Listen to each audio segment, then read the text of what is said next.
Qual a diferença de privacidade e anonimato? É possível ter 100% de anonimato na internet?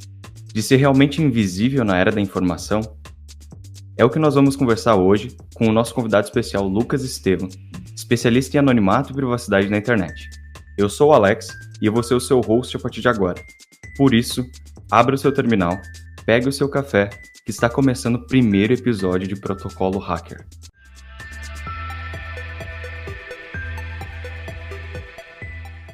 Então, pessoal, hoje eu vou conversar com o nosso querido convidado Lucas Estevam, que é, como a gente já disse anteriormente, é o nosso especialista em privacidade e anonimato. Então, fala um pouquinho mais pra gente, Lucas. Quem é Lucas Estevam? Cara, Lucas Estevam é um cara curioso que alguns anos atrás decidiu entrar numa toca de coelho aí chamada Estudo sobre Privacidade e Anonimato. E desde então eu tô meio que me reinventando aí, descobrindo coisas novas todos os dias, estudando sem parar, entrando em fórum, entrando em sites da Dark Web, revirando a internet em busca desse conhecimento. E o que mais tu busca de informação hoje no mundo de privacidade e anonimato, Lucas? Cara, eu gosto de estudar tudo sobre privacidade e anonimato. Quando eu era pequeno, basicamente eu cresci na internet. Então, eu sempre criei conta sem preocupar com segurança, sempre criei conta sem preocupar se alguém estaria me vendo ali.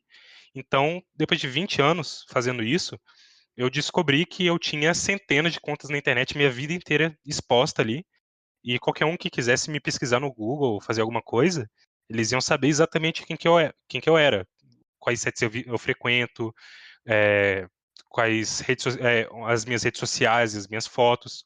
Então, depois de ter tudo isso jogado na minha cara, eu decidi que eu queria é, sair um pouco dos holofotes, apagar um pouco desses meus rastros, voltar um pouco, ficar um pouco na sombra ali, para eu conseguir ter uma vida um pouco mais privada.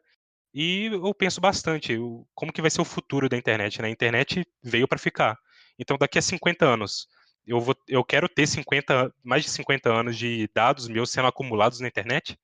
Então, é isso que eu penso bastante, que eu tenho na minha consciência, e é isso que eu levo comigo nesses estudos. Legal, Lucas. Tu acha que é muito difícil de fazer isso hoje?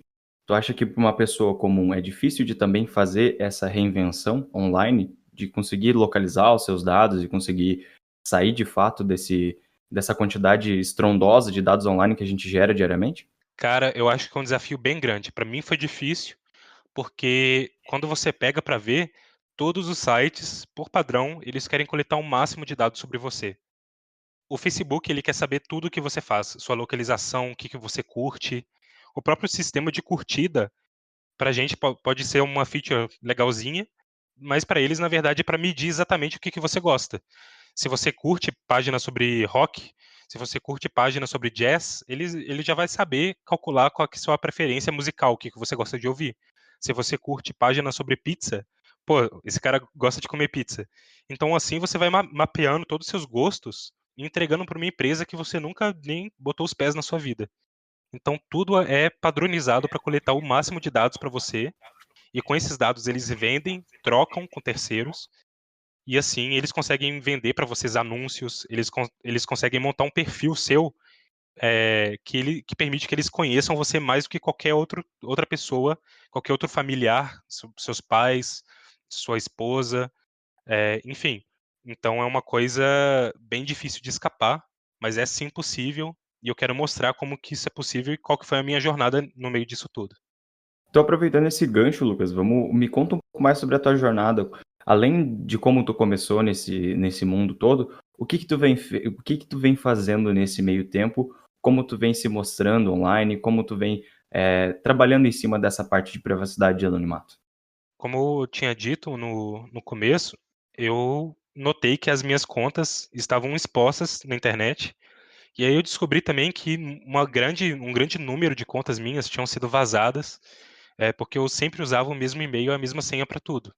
Isso nem é tão um quesito de privacidade assim, é um quesito mais de segurança, mas é uma coisa que eu, conversando com as pessoas, eu vi que isso acontece com muita gente. Eh, a pessoa vai no conforto ali, ela sabe que na verdade, ela acha que ela está segura, ela vai e cria a conta dela em todos os sites.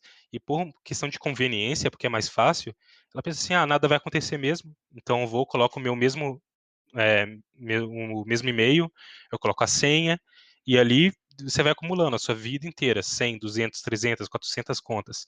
Aconteceu comigo que uma das minhas contas tinha sido vazada, e aí eu, por causa disso, virou um efeito dominó, já que era a mesma senha. Então várias contas minhas começaram a cair, cara, sendo invadido, acessado. E aí eu tive que. Eu descobri um site que chama Have I Been Owned, que é um site que você verifica se a sua conta foi atacada. E aí eu descobri Legal. a quantidade de vazamentos que aconteceu. E a partir disso, eu tive que tomar uma providência, que foi, cara, eu preciso trocar a senha de todas essas minhas contas. E aí foi o meu primeiro baque, né, o meu primeiro obstáculo. Pô, um cara que tem 300 contas, como é que ele vai mudar tudo? E como que eu vou memorizar todas essas Realmente. senhas? Então, é bem essa questão. Foi o meu primeiro desafio e o que me fez acordar, cara, para esse mundo de que a internet não é um parque de diversão. A internet não é uma maravilha. Ninguém está seguro na internet. A gente faz o nosso melhor, né? Mas tudo depende das nossas ações. Se você usa a mesma senha para tudo, uma hora tudo vai vazar e vai virar um efeito dominó e todas as suas contas vão acabar vazando algum dia. É questão de quando isso vai acontecer. Não é questão de se vai acontecer. Tudo isso acontece algum dia. E é muito louco isso, porque é uma coisa muito comum na sociedade. As pessoas se preocupam pouquíssimo com a questão de segurança online. É muito mais cômodo para as pessoas fazerem essa. Colocar mesmo assim em tudo e ter tudo salvo. Pô, cara, eu já vi gente que salvava suas senhas tipo, em bloco de notas na mesa lateral sabe, do escritório. E é Uhum. uma situação muito complicada isso. Mas na tua opinião, assim, o que que tu daria de dica para essas pessoas, assim, nesse momento? Essas pessoas que têm essas contas, além de, obviamente, fazer a alteração das senhas, né, de ter uma senha diferente, quais são as dicas que tu dá para uma pessoa que quer fazer essa alteração no seu perfil hoje? Então, nem um cara mais foda de memória, assim, nem um cara que tem a melhor memória do mundo consegue memorizar 300 senhas. Então, é uma condição humana não ter uma memória assim. Por isso, a gente precisa de um software, um programa, para guardar tudo isso para a gente. Por isso que existe um tipo de software que chama gerenciador de senhas. Como que esse software funciona? É um programa que, usando criptografia avançada, ou seja, uma forma de proteger os dados de forma avançada, você consegue armazenar o seu e-mail, o seu usuário e senha para cada conta. E ali vira meio que um cofre, um catálogo, onde tudo fica armazenado e você pode acessar quando você quiser. E você só precisa memorizar uma senha, que vai ser a senha mestra, a chave mestra desse cofre. Então você cria uma senha muito forte, que eu posso até explicar como que você cria uma senha dessa, que eu te Com garanto certeza, que com certeza. é uma senha que você nunca vai precisar se preocupar, porque nunca vai ser quebrada, a menos que você exponha essa senha, você escreva na parede, ninguém vai conseguir quebrar ela, de tão forte que ela é. Mas aí, com esses softwares de gerenciadores de senha, ali no seu navegador mesmo, você vai ter um aplicativozinho, um plugin, que todo site que você acessar, você consegue fazer login automático de forma segura. E, cara, é o que eu mais recomendo. Para mim, é essencial. Todo mundo tinha que ter um. É importante, é importante. Mas nessa parte de criação de senhas, além desse sistema de fazer o gerenciamento das senhas, para quem não vai fazer a utilização desse sistema, por exemplo, Lucas, e quer fazer uma criação de senha que seja segura e que tenha um método importante ali para não ser tão fácil, mas também não ser tão difícil para o usuário comum, como que se cria uma senha? Como que se faz para ter uma maior privacidade dentro da parte de senhas? Cara, tem um método muito foda, um método que eu recomendo também para todo mundo, que chama método Diceware, que é um método de criação de senhas que você usa dados, literalmente dados, aqueles que você joga em tabuleiro, aqueles que tem 6 ladinhos ali, e aí você pode usar um dado também, ou 6, e você vai entrar no site da Diceware, que é eff.org/dice, e lá dentro você vai ter uma lista em TXT de palavras. São milhares e milhares de palavras, uma palavra por linha, e são palavras em inglês normais, tipo yes, house, computer, esse tipo de palavra. E cada palavra dessa lista, ela vai estar sendo indicada com 6 números, que vão de 1 a 6. Então, por exemplo, 1, 2, 3, 4, 5, 6, por aí vai, respeitando sempre os números do dado. Então você pega o dado físico que está na sua mão, literalmente, você joga ele 6 vezes, e cada vez que você jogar e cair ali na mesa, você anota o número. Ó, caiu 4, caiu 5, caiu 1, caiu 4 de novo, caiu 6. Você vai anotando até você ter 6 números anotados ali no papel. E quando você faz isso, você pega esses 6 números, abre a lista do site que eu te falei, dá um Ctrl F e joga esses 6 números lá. Você vai chegar em uma palavra única no meio dessa lista e você vai anotar essa palavra. Por exemplo, house. Caiu a palavra house. Ok, você anota no seu papel. E você repete isso 6 vezes. No fim desse processo, você vai ter criado uma frase com 6 palavras aleatórias, que não tem jeito ali de cair igual outra pessoa. É uma possibilidade muito pequena. Para você ter noção, a possibilidade de alguém ter uma senha igual à sua é de 2 elevado a 77. Não existe nem uma Caramba, palavra para descrever esse número, sabe? Então você vai, caramba. gera essa senha com 6 palavras. É fácil de memorizar. Você pode criar uma frase na sua cabeça que encaixe todas essas palavras. É simples e um computador não consegue quebrar aquilo, cara. Porque você pensa em métodos de quebra de senha normais, tipo brute force, ataques de word list, Uhum. por uma senha normal de 12 caracteres, por exemplo, já demora dias, semanas. Agora imagina Sim, uma senha com 6 palavras, cada palavra ter 5 caracteres, então a gente está falando de 30 caracteres ali. O cara nunca que vai conseguir quebrar sua senha.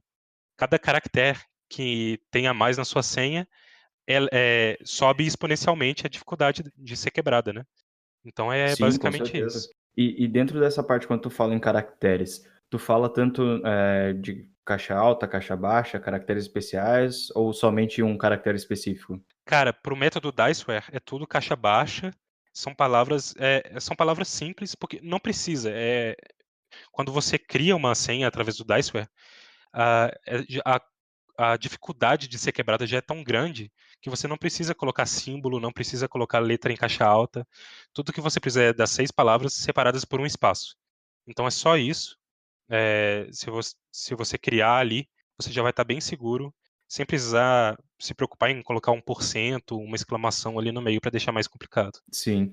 E tu já viu alguma vez alguma word list em cima desse tipo de método para tentar fazer um brute force, para fazer alguma quebra dentro desse tipo de senha, não? O engraçado é que o word list, o próprio método Diceware, ele já tem uma lista de palavras. Então, se o cara quiser, ele pode baixar todas as palavras e tentar fazer um word list. A questão é, Uhum. mesmo tendo acesso a essa lista, que já é pública, todo mundo pode ter, se o cara ficar ali meses, anos tentando quebrar, ele ainda não vai conseguir. Se você testar a força da senha, é uma senha que leva milênios, dezenas de milênios para ser quebrada. Até pela Então, quantidade de possibilidades, né? exatamente, são milhares de palavras. Agora, você coloca uma palavra atrás da outra, gerada de forma aleatória, cara, a não ser que lance o computador quântico 2.0, a sua senha vai estar segura. Com toda certeza. Quando a gente fala na questão de privacidade e anonimato, existe uma certa diferença entre ambas, certo? Queria que Exatamente. tu falasse um pouquinho mais pra gente sobre essas diferenças, privacidade e o anonimato. No que consiste cada uma delas? Isso é uma pergunta que me fazem bastante até, e no começo até eu não sabia essa diferença. Eu comecei a estudar privacidade sem saber qual que era a diferença entre os dois, né? Você pensa até naquele grupo hacker, os Anonymous. Por que eles chamam Anonymous? E o que faz você ter seus dados privados? Então lá, vamos começar do básico, né? Ser anônimo significa que você está ocultando a sua identidade. Ou seja, as pessoas não vão saber quem que você é. Se eu estou anônimo numa rede, as pessoas vão ver que tem um usuário anônimo, mas não vão saber quem que é, não vão saber que é o Lucas ali por trás. Agora, a privacidade é um pouco diferente disso.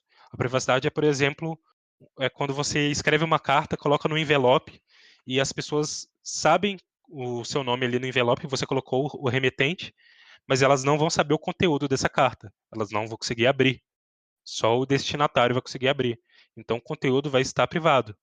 Então, a principal diferença entre anonimato e privacidade é que o anonimato esconde a sua identidade, quem que você é, enquanto a privacidade esconde o que você faz. Dentro dessa parte de privacidade ainda, existem algumas ferramentas que podem ser utilizadas para isso. Eu queria que tu falasse um pouquinho mais para a gente sobre essas ferramentas, como elas funcionam, no que consiste, como funciona essa questão de ferramentas para privacidade? Então, quando a gente fala sobre privacidade, a palavra que reina, cara, é a criptografia.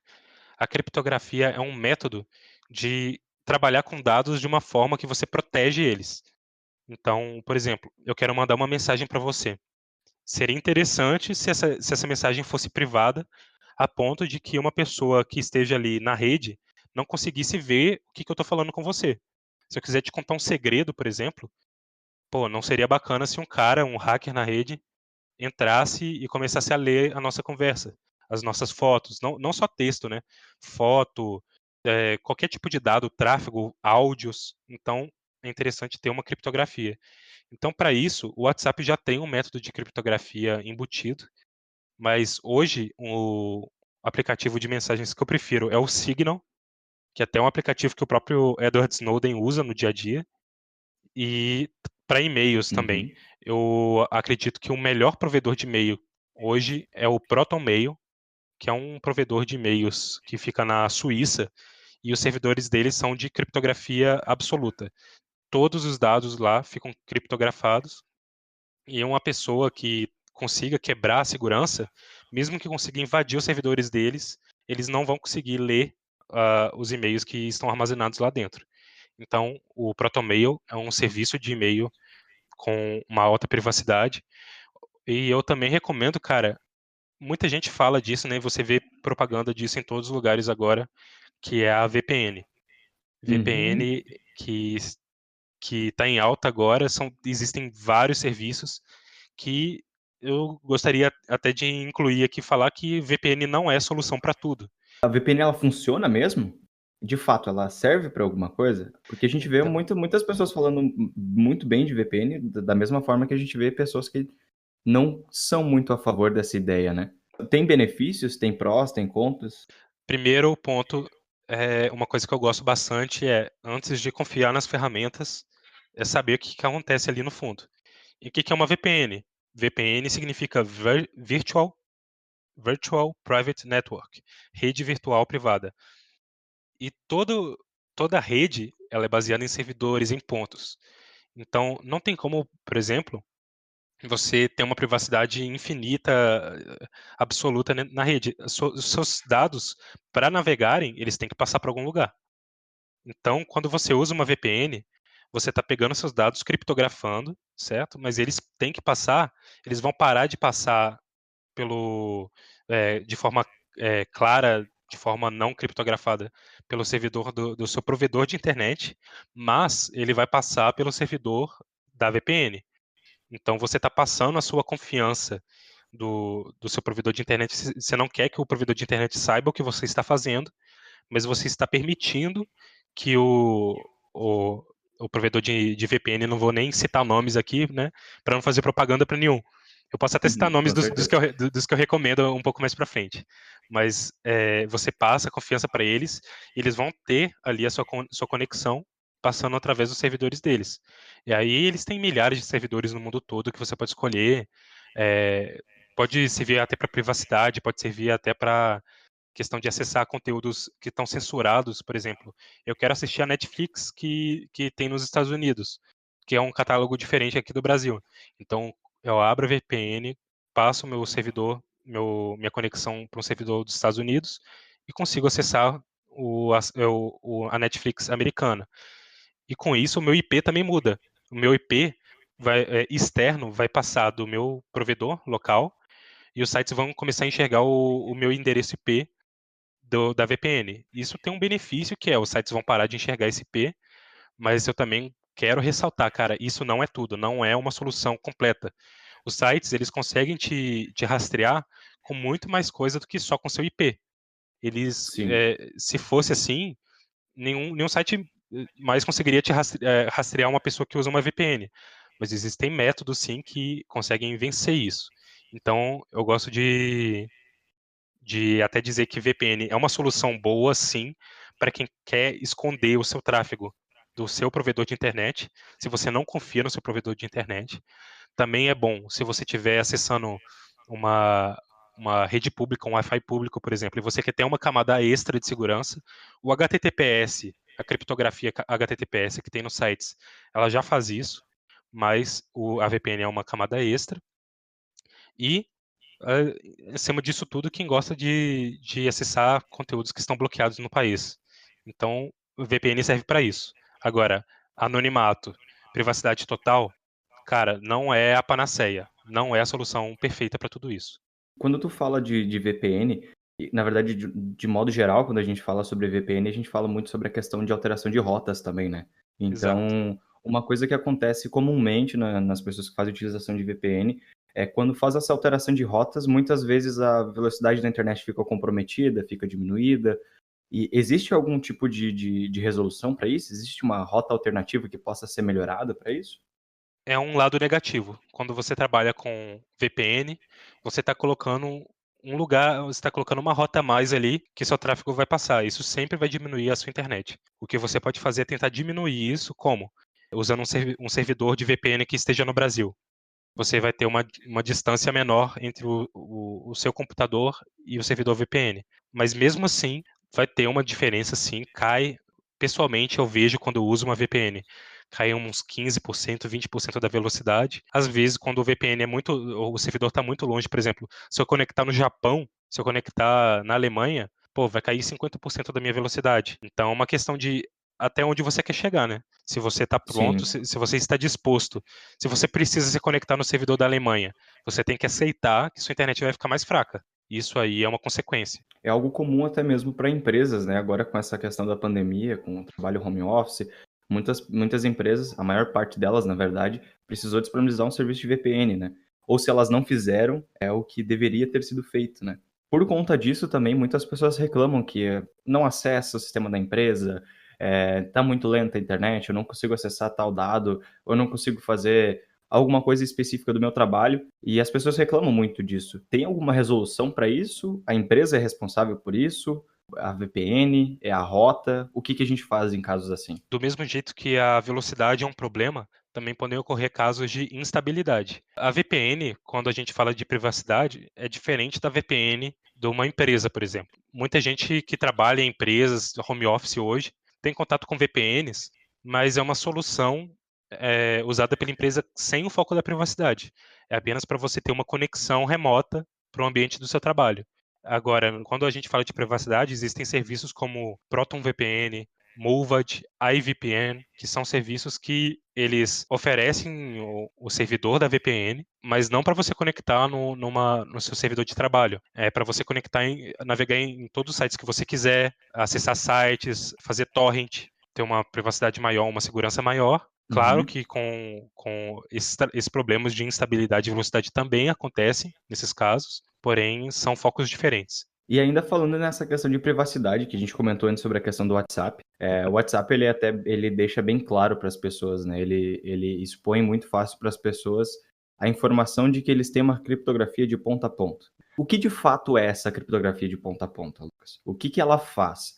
Porque a gente para pensar, de fato, o WhatsApp ele prega essa questão de privacidade, né, de segurança na internet, das mensagens, da troca entre destinos, mas a gente sabe que, no final das contas, é bem fácil até mesmo de burlar essas regras aí, né. Por que que isso acontece e o que que acontece nessa criptografia de ponta a ponta? O que é uma criptografia de ponta a ponta? Chama de ponta a ponta porque existem dois pontos. O primeiro ponto sou eu aqui no meu celular, no meu dispositivo, e o segundo ponto é o destino, você, por exemplo. Então, se eu quero mandar uma mensagem para você, sai do meu ponto, que é o meu dispositivo, até o seu celular. Quando você não usa a criptografia de ponta a ponta, o que pode acontecer? Pode acontecer da mensagem ser criptografada no meu dispositivo, só que vai chegar no servidor do WhatsApp, do Facebook, por exemplo, vai ser descriptografado e para chegar para você essa mensagem vai chegar em texto puro, clear text, ou seja, sem criptografia. E se tiver uma pessoa na sua rede monitorando o tráfego, ela vai conseguir ler essa mensagem e descriptografar ela. E o mesmo acontece se você mandar essa mensagem para mim sem a criptografia de ponta a ponta. Então, por que que é importante ter isso? A criptografia de nada adianta se você tiver uma porta de ataque aberta. Se a minha rede estiver vulnerável, se a sua rede estiver vulnerável, o atacante, ao invés de tentar atacar o servidor do WhatsApp, o servidor do Facebook, que com certeza está muito mais protegido, é muito mais negócio ele ir atrás de você ou atrás de mim, tentar atacar a minha rede e ler as minhas mensagens. E aí que entra a criptografia de ponta a ponta. No meu dispositivo, a minha mensagem é criptografada através dessa criptografia, ela é protegida. Para quem não entende muito como que funciona a criptografia, é como se pegasse uma mensagem tipo, oi, tudo bem? E aí transforma numa string de coisas, de dados ilegíveis ali, que não fazem sentido, mas que uma máquina consegue usar um algoritmo para descriptografar, ou seja, transformar num texto normal de novo. Então, um atacante não consegue ler, mas existe uma chave secreta que é compartilhada entre os dois contatos, que conseguem criptografar, ou seja, codificar e descodificar essa mensagem. Então ela sai com segurança do meu celular e chega com segurança no seu. Isso para privacidade, e eu repito, privacidade não anonimato, isso para privacidade é muito importante, porque você consegue trocar mensagens sem ter medo de que exista alguém ali ou vendo o que você está falando, chegando suas fotos ali para ela. O intermediário. Exato, um intermediário. Porém, eu gostaria de levantar a bola aqui e dizer o seguinte: toda criptografia de ponta a ponta, ela usa um algoritmo.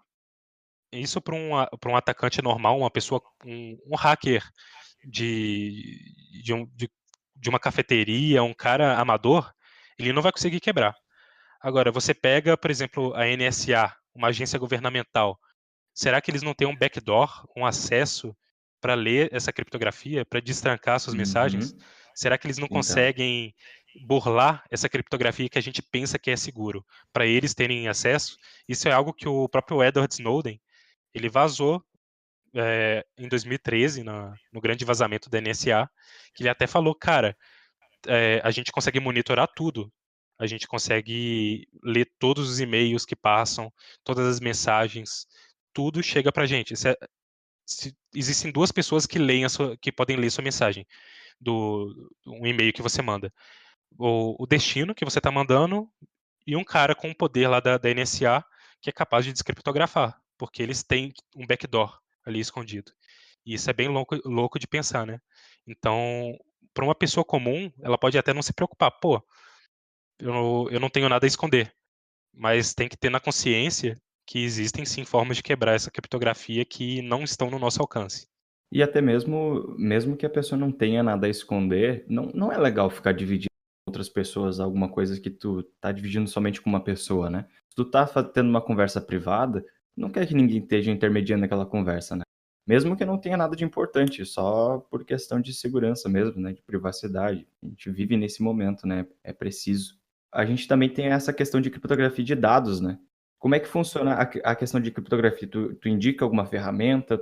Cara, criptografia de dados, quando a gente fala de dados mesmo, a gente pode falar de arquivos, por exemplo, fotos, música, documentos, tudo isso por padrão, hoje, fica armazenado ali no seu HD de forma não criptografada.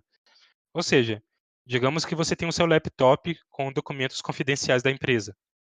Se você não criptografar esses dados, se alguém roubar o seu laptop, o cara pode abrir o laptop, pegar o HD e ler todos os arquivos que estavam lá dentro.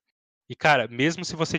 Muita gente acha, né, que só pelo fato de você ter uma senha no seu Windows, aquela senha de login, os seus dados estão seguros. Não, não estão. Aquele login lá que quando você liga o computador você digita, aquilo é só para ninguém mexer no computador no seu lugar. Agora, os seus dados mesmo, qualquer um pode ler. Eu posso ir na sua casa, pegar o seu laptop e sair correndo. Eu chego aqui na minha casa, eu vou saber tudo. Eu vou saber os programas que você tem, as imagens que você guarda, eu vou saber a sua atividade. Se eu for inteligente, eu vou conseguir também chegar mais a fundo no sistema Windows. Eu vou conseguir coletar dados de diagnóstico, todas as atividades e metadados ali de dentro do sistema. Então, por isso que é importante ter uma criptografia de dados. E quando a gente fala de criptografia de dados, eu recomendo bastante. Se você tem Windows, usar o BitLocker, que é uma solução que tem, infelizmente, eu acredito que é só para Windows a versão Pro, mas o BitLocker é uma solução gratuita que o sistema Windows oferece, que vai criptografar todo o seu HD e com uma senha, só com a senha, você consegue desbloquear ele no momento que você liga o computador. Então, se vir um cara roubar o seu laptop e tentar abrir, ele vai precisar dessa senha. E daí que é importante ter uma senha forte também. Além disso, se você quer uma solução, se você não tem um Windows Pro, por exemplo, e quer uma solução gratuita, eu recomendo uma que é open source, ou seja, de código aberto, confiável e auditada, que chama VeraCrypt. O VeraCrypt é um software que eu uso há anos já, e ele permite, cara, várias opções. Você pode criptografar o seu HD inteiro, ou SSD, se você tiver. Você pode criptografar só uma partição desse HD, e tem uma opção dele que eu acho maravilhosa, que você pode criar um cofre que pode armazenar arquivos criptografados. Então, se você não quiser criptografar todo o seu HD, você pode criar esse cofre que uma pessoa que estiver vendo de fora vai ser só um arquivo ali dentro dessa pasta, só que você abre ele, você insere uma senha junto com esse software, o VeraCrypt, e aí você vai ter, você pode guardar gigas e gigas, o quanto você precisar de dados ali. E uma opção melhor ainda, se você quer esconder, você pode criar um cofre escondido oculto que ninguém consegue ver que tem alguma coisa ali. Você pode inclusive criar um espaço fake, com uma senha fake, e você digita essa senha fake ali e vai abrir um espaço para arquivos fakes. Por exemplo, se alguém botar uma arma na sua cabeça e fala, cara, você precisa abrir esse arquivo. A gente descobriu que você está escondendo alguma coisa, você precisa abrir. Você tem em inglês a gente fala plausible deniability, né? A negação plausível. Você pode dar uma desculpa e falar, tudo bem, eu vou colocar aqui a senha. Você coloca a senha fake e aí vai abrir a pasta fake ali com os arquivos fakes também, mas aí vai continuar a salvo aquela senha verdadeira, guardando os arquivos verdadeiros. Então, se você tiver algo confidencial que não pode vazar, e mesmo assim alguém está te forçando a dar a senha, você pode usar essa opção também. E o restante dos arquivos, eles continuam ali, os arquivos principais criptografados, no caso. Continuam ocultos. Sempre que você precisar Continuam ali. acessar, ficam lá. E você pode. É como se fosse um Dropbox ali da segurança. Você pode sempre Uhum. arrastar novos arquivos ali para dentro e vai armazenando conforme a sua necessidade, de forma segura. São sessões diferentes, basicamente. Isso, é como se fosse dois usuários ali compartilhando o mesmo computador, só que um usuário fica invisível e só você sabe que está ali. Esse é o VeraCrypt. Esse é o VeraCrypt, é gratuito. E, Massa. cara, recomendo, entra no site, pesquisa aí no Google. Na verdade, eu vou até dizer uma alternativa aí para você não usar o Google, porque o Google ele também adora os seus dados, né? Eu vou dar até dicas Exatamente. para você não vazar tanto dado através do Google, mas só por enquanto você não virou Não a chegou chave nessa aí. parte ainda? Mas enquanto você ainda não tiver com essa mente aí, com as suas ferramentas à sua disposição, eu te garanto, até o final desse podcast aqui, você vai estar com a cabeça em outro lugar já, preparado para lidar com privacidade e anonimato. Mas, por enquanto, dá sua última googleada aí e pesquisa VeraCrypt. E eu sugiro muito que você teste ele, baixa de graça para Windows, para Mac, para Linux. Testa ele que você vai gostar bastante. É bem fácil de usar. Você cria seus cofres ali e armazena seus dados com muito mais segurança. Pô, que massa, Lucas. Eu tenho certeza absoluta que depois desse podcast as pessoas vão sair muito mais protegidas, vão ter muito mais privacidade na internet. O que elas vão, pelo menos, conseguir se preocupar um pouco mais com isso, né? E é Isso. muito legal. E isso a gente estava falando até agora de privacidade. A gente nem entrou na questão de anonimato ainda, né? Tu tem alguma recomendação? Me fala um pouco mais sobre anonimato. O que que é anonimato? Como funciona? Como é que a gente faz para ter esse anonimato na internet? Porque hoje é muito Então, difícil, né? Com a quantidade de ferramentas que ficam coletando nossos dados diariamente, é muito difícil de ser anônimo hoje, né? cara, com certeza. Cara, se você vê alguns países aí, por exemplo, a China, você anda na rua da China, toda esquina tem pelo menos umas 5 câmeras de segurança apontadas para você. E não são câmeras de segurança comuns, são câmeras de segurança com reconhecimento facial. Então, na China, o governo sabe onde você anda, as ruas que que você vai, que você frequenta, os estabelecimentos que você entra. Inclusive, é até bem polêmico, porque lá na China eles têm um sistema de pontuação para os cidadãos, né? Então, por exemplo, um cidadão que anda na rua da China e ele atravessa fora da faixa de pedestre, se uma câmera, com certeza alguma câmera de segurança vai pegar ele fazendo isso e vai tirar pontos dele. E aí a pontuação dele vai caindo, e se ele não for um cidadão exemplar, se ele não for um cara que se comporta, certos estabelecimentos ele não vai mais conseguir frequentar. Por exemplo, ele vai tentar entrar num restaurante e o dono do restaurante vai falar: cara, desculpa, eu tô vendo a sua pontuação aqui não é alta o suficiente e você não vai comer aqui. Então é uma coisa, parece até um jogo, né? Mas é uma coisa que faz a gente se questionar, pô, será que eu quero transformar a minha vida inteira numa disputa por pontos? Será que eu tenho que ficar o tempo todo me questionando, cara, será que eu tô sendo um cidadão exemplar? Será que eu quero ser Exato. reconhecido em todos os lugares que eu vou? Será que eu quero que o governo saiba que eu tô indo na farmácia hoje às 10 horas da manhã, que depois eu fui pro restaurante? E às vezes você pode até tentar esconder parte dessas coisas, mas o cara que conseguir te vigiar, ele vai conseguir correlacionar. Se, por exemplo, você vai numa farmácia, ele vê seu rosto ali, e ele sabe que você comprou um teste de gravidez, e depois de alguns meses você saiu, você comprou roupa de bebê, pô, sabe que você é uma mulher que tá grávida e tá prestes a ter um filho. Então, são coisas que ele não precisa ter acesso a todas as suas mensagens e tal. Se ele tiver acesso a um pouquinho da sua identidade e um pouquinho das suas atividades, ele consegue já saber que tipo de pessoa que você é, o que que você está fazendo. Então, o anonimato entra exatamente na parte de não deixar que as pessoas saibam quem que você é nas suas ações diárias. Então, por exemplo, se entrar numa farmácia ali, é claro que é um exemplo bem absurdo, né? Mas se você botar uma máscara no seu rosto e pagar em dinheiro, sem usar o cartão de crédito, pô, quem é que vai saber quem que é você ali fazendo aquela coisa, sabe? Se você não deixar uma câmera de segurança te ver. Então são medidas que são bem mais difíceis na atualidade de ter o anonimato. Até por isso que eu gosto de dizer que não existe 100% de anonimato, mas existem sim medidas que você pode tomar. Por exemplo, na internet. Se você quer navegar na internet de forma mais anônima, existe o Tor Browser, o navegador Tor, que muita gente correlaciona até com Dark Web, tipo web, sabe? Sim, Mas é sim. um navegador que é bem focado em anonimato. Por quê? Porque ele tem todo um sistema projetado para não deixar que a sua identidade seja vazada no site. É até importante voltar no ponto que não adianta você confiar completamente no software, sem entender como é que ele funciona. Então, de nada adianta você usar o Tor Browser se você for fazer login no Facebook, por exemplo, porque Exatamente. já quebra todas as medidas de segurança que você estava tomando. Como é que funciona isso? Como é que funciona essa metodologia de camadas?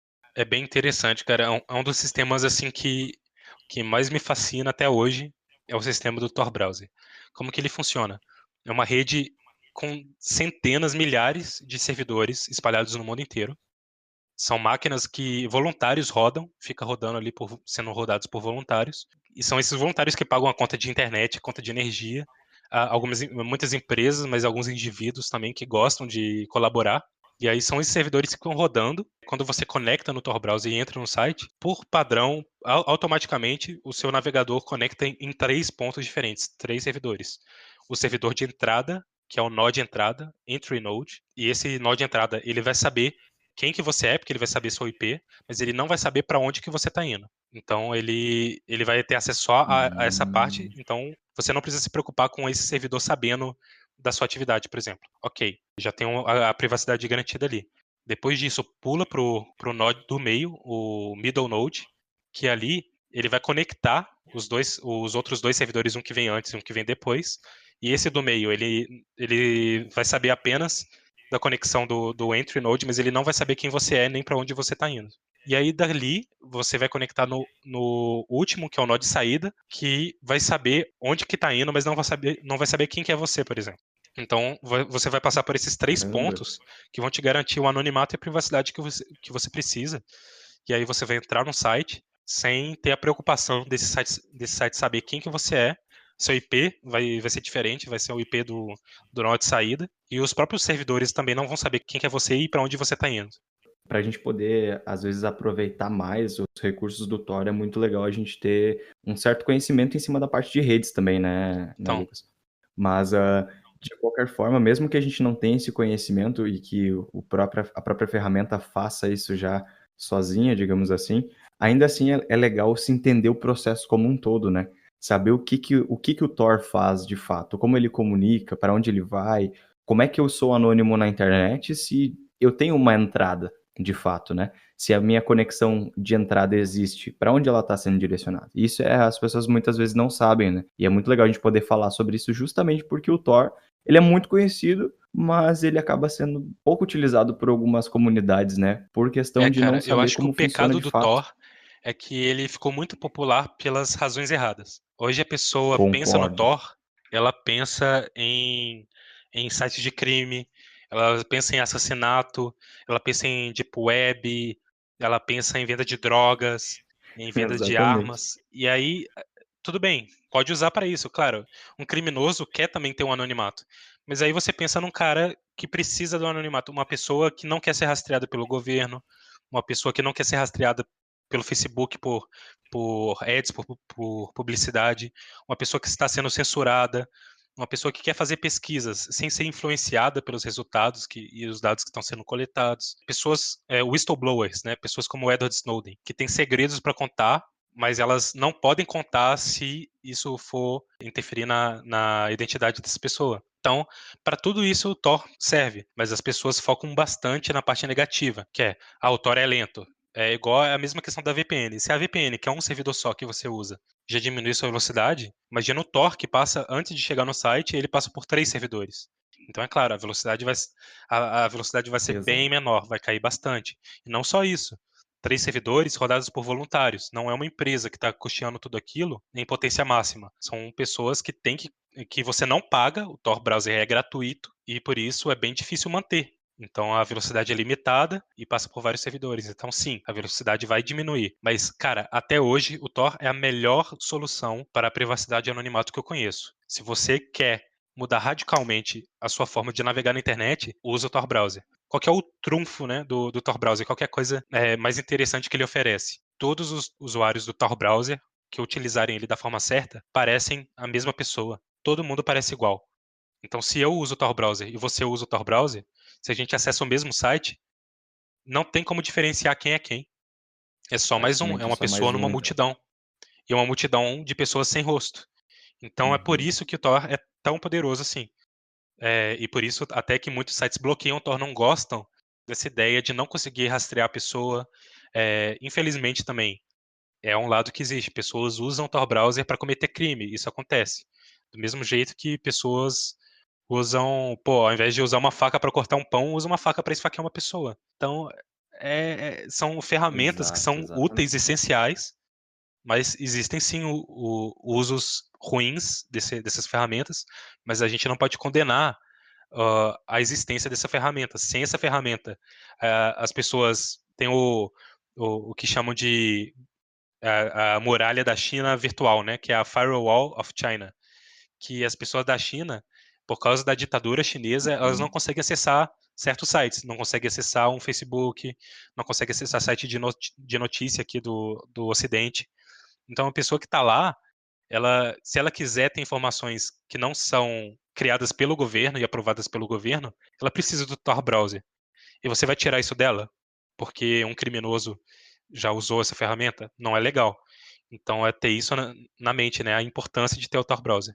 E a gente vê que o Tor browser ele endureceu muito com o passar do tempo, né, Lucas? A gente veio de vários momentos ali onde o Tor ele teve algumas falhas, teve correções, enfim, foi melhorando a questão de usabilidade também, até a próprio layout dele melhorou Cara, muito demais. com Se o passar você do tempo, compara né? o Thor de 2012 e 2013 com o Thor de hoje, eu até dou razão para as pessoas que achavam que ele era o navegador da Deep Web, porque parecia um negócio muito underground, coisa de hacker, sabe? Mas hoje, mas tem que pensar também que a Exatamente. equipe criadora do Tor Browser também não é uma empresa que custeia tudo, são voluntários.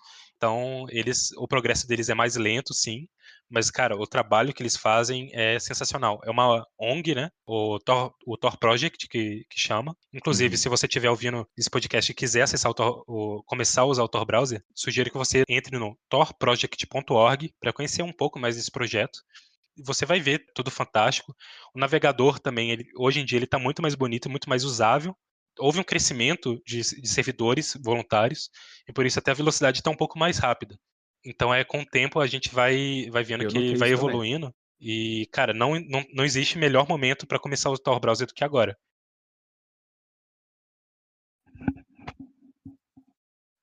Exatamente. Ainda aproveitando que a gente está falando sobre o Tor Browser, eu vou comentar contigo uma história pessoal minha que aconteceu. Eu tinha um professor, né, na faculdade, que a gente estava fazendo justamente uma cadeira sobre a questão de segurança, sobre a parte de redes, etc. E aí a gente tinha uma situação lá que era para fazer acesso à Deep Web, etc e tal, mas era uma questão mais de trabalho, né, Uhum. de informação ali, uma troca de experiências.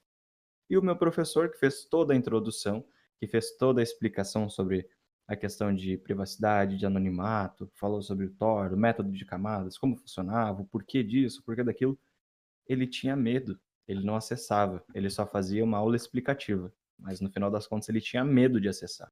Então, ainda nessa questão, eu sei que tem muita gente que já foi no YouTube ver algum tipo de vídeo, de tutorial, ou que já ouviu algum podcast, ou que já fez algum curso em cima disso. O que que tu recomenda, Lucas, para essas pessoas que têm esse certo receio de fazer acesso? Porque da mesma maneira que a gente tem uma Deep Web, uma Dark Web da vida para coisas negativas, a gente também tem que enxergar o lado positivo disso, sabendo que tem muito fórum lá dentro, tem muita informação que na internet comum, né, na Surface Web, que a gente chama, a gente não tem muitas dessas informações. Então, como é que a gente desmistifica isso? Como é que a gente amplia esse conhecimento e faz com que as pessoas sejam mais adeptas a esse navegador e a esse tipo de conteúdo? Então, geralmente as pessoas têm medo porque associam o Tor Browser com a Deep Web e pensa, cara, se entrar na Deep Web, ou vai vir um sequestrador na minha porta ou a polícia, um dos dois. Então, Sim, saber que você não.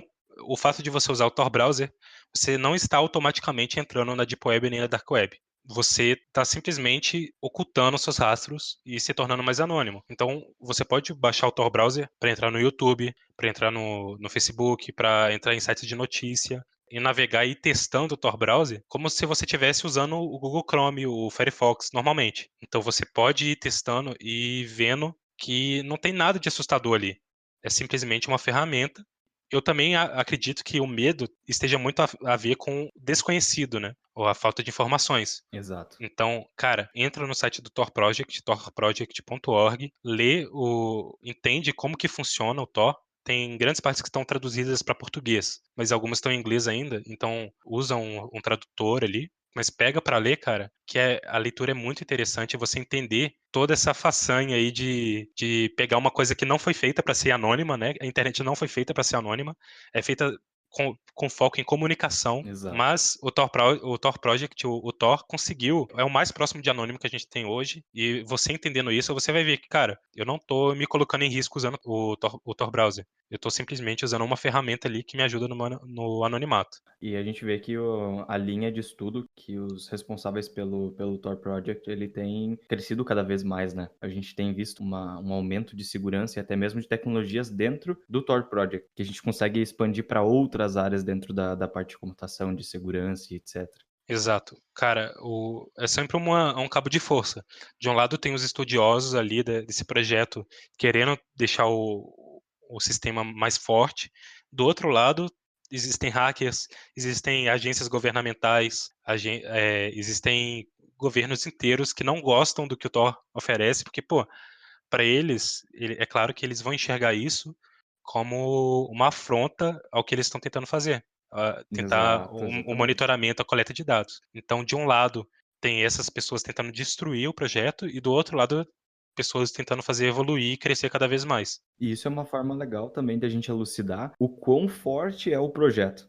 do Tor. Exato. Porque existem governos inteiros que já tentaram derrubar diversas vezes, que já tentaram descriptografar algum tipo de via que seja utilizada pelo Tor, e ainda assim a gente vê que esse crescimento é cada vez maior e que o projeto se torna cada vez mais interessante, né? É muito bom saber que essa potência de segurança é cada vez mais disseminada na comunidade, né? Cara, com certeza. Tipo, você pega aí, na época do Edward Snowden, eu lembro que ele vazou um documento muito legal, que era da NSA, confidencial, né, esse documento. É até difícil encontrar ele hoje porque o governo dos Estados Unidos tentou tirar ele de todos os lugares possíveis. Mas, vasculhando um pouco, você ainda acha, que chama, se eu não me engano, é Tor Stinks. É um projeto que eles divulgaram, um documento que eles falam, cara, o Tor realmente é uma pedra no nosso sapato, é difícil a gente monitorar as pessoas com Tor. Então, o que a gente pode fazer? Eles falaram as técnicas deles para tentar de-anonimizar os usuários do Tor. Então, o que eles fazem? Eles usam exploits do JavaScript para pegar os usuários. Ainda bem que no próprio Tor existe uma forma de bloquear o JavaScript, mas é uma forma que eles usavam Uhum. para um exploit que eles usavam para infectar a pessoa, descobrir a identidade real dela. E também tem outra coisa que Caramba. não existe nenhum serviço hoje que é capaz de vencer isso. É o maior inimigo do anonimato, que é a correlação de entrada e saída. Como que funciona isso? Quando eu faço uma pesquisa no Google, por exemplo, ou mando uma mensagem para você, por exemplo, meio-dia eu te mando uma mensagem dizendo oi. E passa alguns milissegundos e vai chegar para você essa mensagem dizendo oi. Se uma pessoa tiver na minha rede e outra pessoa estiver na sua rede, mesmo que eles não consigam ler essa mensagem, eles vão saber que saiu uma mensagem do meu celular e entrou no seu na mesma hora. Depois de um tempo, analisando esse tráfego, eles conseguem ver que realmente o Lucas está conversando com o Alex. Então, isso quebra o anonimato, Uhum. porque ele consegue comprovar quem que está fazendo aquilo. Mas primeiro ele tem que chegar em você, né? Mas esse Sim, é o exatamente. principal vilão do Thor hoje, fora os exploits, né? Por isso que o Thor tá sempre se atualizando. Mas, cara, fora isso, ele é de longe o navegador mais seguro que existe. Bem mais seguro do que o Firefox, do que o Google Chrome, e mais anônimo e mais privado. Eu sou suspeito para falar, assim, Lucas, porque um certo ranço, assim, com alguns navegadores comuns aí, por conta dessa questão, não só da questão de segurança, assim, mas da questão de utilização da própria máquina, né? Eu não tenho nenhum problema com quem usa, obviamente, né? Não sou nenhum defensor, digamos assim, mas eu sou meio contra, por exemplo, o Google Chrome da vida que consome RAM Uhum, demais da máquina, enfim, poderia estar usando aquilo ali para outra coisa, enfim, né? A gente não vai entrar nesse assunto, mas é mais ou menos isso aí. Ainda nessa questão de anonimato, a gente vê também a questão não só do WhatsApp, mas de outras plataformas também, né? O próprio uhum. Instagram. Tem aquela questão de de apagar a mensagem, de cancelar o envio da mensagem, etc. A gente sabe que aquilo ali é só entre o destino inicial e final, né? Porque a mensagem já foi registrada, ela já foi recebida, ela já foi indexada e ela já foi salva dentro do log, obviamente, né? Então a gente também tem várias ferramentas aí que consegue fazer essa monitoração de logs. As pessoas muitas vezes elas apagam mensagens que elas não querem que as outras pessoas vejam, quando na verdade aquela mensagem ela já foi indexada, né? Cara, tá correto. Muita gente acha que apagou a mensagem e acabou o problema, né? Apagou os logs. Mas nada impede da mensagem continuar salva dentro do servidor do Instagram, do Facebook, do WhatsApp. Pode ter sumido para você e para o destino, mas ainda vai estar o log lá.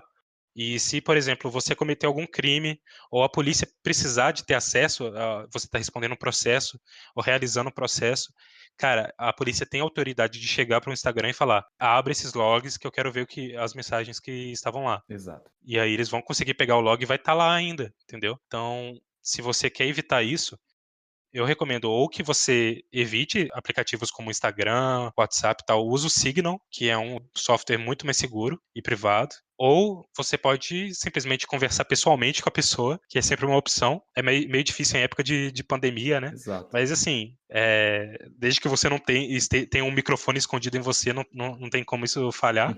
Ou você usa um método de comunicação P2P, que é aquele protocolo, o mesmo protocolo de torrent, por exemplo, que é peer-to-peer. Ou seja, não passa por um servidor, passa direto da minha máquina para a sua. Então, isso é uma solução bem interessante se você quer eliminar essa possibilidade de ter um log no servidor do Instagram, por exemplo. É porque muita gente realmente não. É o que a gente chama de P2P. A gente diminui para P2P. aquela comunicação que a gente usa em torrent, né? Que ao invés de ter um servidor ali hosteando um arquivo, você pega o arquivo direto do computador da outra pessoa e faz essa comunicação. Essa mesma ideia também pode funcionar para mensagem chat. Então, se você quer descentralizar, e o que é descentralizar, né? Tirar esse ponto em comum ali, esse servidor que fica ali no meio, você pode usar o P2P para comunicação de mensagens. Esse assunto de anonimato, ele é um assunto bem amplo, né? Eu acho que só nesse tempo de podcast não é o suficiente para a gente conseguir abordar tudo, e acho que seria até válido a gente fazer uma segunda edição desse mesmo assunto, porque é um assunto muito amplo, né? E ainda nessa Com questão de certeza. anonimato, também tem a questão de anonimato para compra, né? Tem a questão de compra anônima. Como é que funciona essa questão de compras anônimas? Hoje a gente tem a questão do Bitcoin, a gente tem outras várias criptomoedas que estão surgindo no mercado também, apesar de que Bitcoin ainda é a mais conhecida, digamos assim. Mas existem outras maneiras de fazer compra anônima na internet, né? Existem sim. É difícil ter 100% de anonimato, é perto de impossível. Mas você pode aumentar muito o seu grau de anonimidade, se existe esse termo, né? Se existe esse termo. É, Mas como que você faz isso? Cara, pode soar bem absurdo, mas você pode, por exemplo, pega nota de dinheiro mesmo, digamos, você pega uns R$ 500 ali em dinheiro. Você entra em contato com uma pessoa que vende Bitcoin pessoalmente, você marca de ir em algum lugar, por exemplo, pô, vamos nos encontrar no shopping, em algum lugar. E você entrega esse dinheiro para ela, ela transfere para você ali localmente os bitcoins, e aí chega na sua carteira sem ficar registrado, por exemplo, num site de compra e venda de bitcoins, sem ficar registrado em algum serviço que também vai guardar logs, sabe? Por questão de segurança e compra, e sem usar cartão de crédito, principalmente. Porque de nada adianta você querer ter um anonimato se você usa o seu cartão de crédito que está no seu nome. Exatamente. Então, o dinheiro ainda continua sendo uma forma anônima, porque o seu nome não está no dinheiro, é uma nota ali Exato. e vai passando de mão em mão. Então, pagar em dinheiro ainda é bem interessante. Se você realmente estiver bem preocupado com a questão de anonimato, toma cuidado com câmera de segurança na hora que você vai fazer alguma compra e tal. Então, pô, usa um boné, algum chapéu ali para esconder o seu rosto, para fazer a compra. Você pode também comprar o seu Bitcoin. E para ter um grau de anonimato maior, eu recomendo, ao invés do Bitcoin, você usar o Monero. Monero é outra criptomoeda que tem um grau, ela é feita para ser anônima. Então, o que você pode fazer? Fazer esse processo de comprar o Bitcoin que eu falei aí manualmente. Ou, se você não conseguir encontrar com uma pessoa, que é algo bem difícil hoje de fazer, você pode usar o site Local Bitcoins, que você também consegue fazer compra de Bitcoin descentralizada, ou seja, sem um serviço ali no meio, conversa diretamente com o vendedor. Então você vai no Local Bitcoins, compra o seu Bitcoin ali com transferência ou com dinheiro mesmo, e aí depois disso você usa algum site para fazer o exchange, você faz a troca de Bitcoin por Monero. E a partir desse momento, o seu Bitcoin ele vai parar de ser rastreado através da blockchain do Bitcoin e vai entrar para o sistema do Monero, que é anônimo. E a partir disso, cara, você pode. Tem serviços que aceitam pagamento por Monero, que é bom. Se você não conseguir encontrar essa solução, você simplesmente pode pegar o Monero e passar para uma nova carteira Bitcoin. Mas aí você vai quebrar o ciclo de. Você vai parar de ser rastreado e vai ter uma carteira ali anônima para você usar com o que você quiser.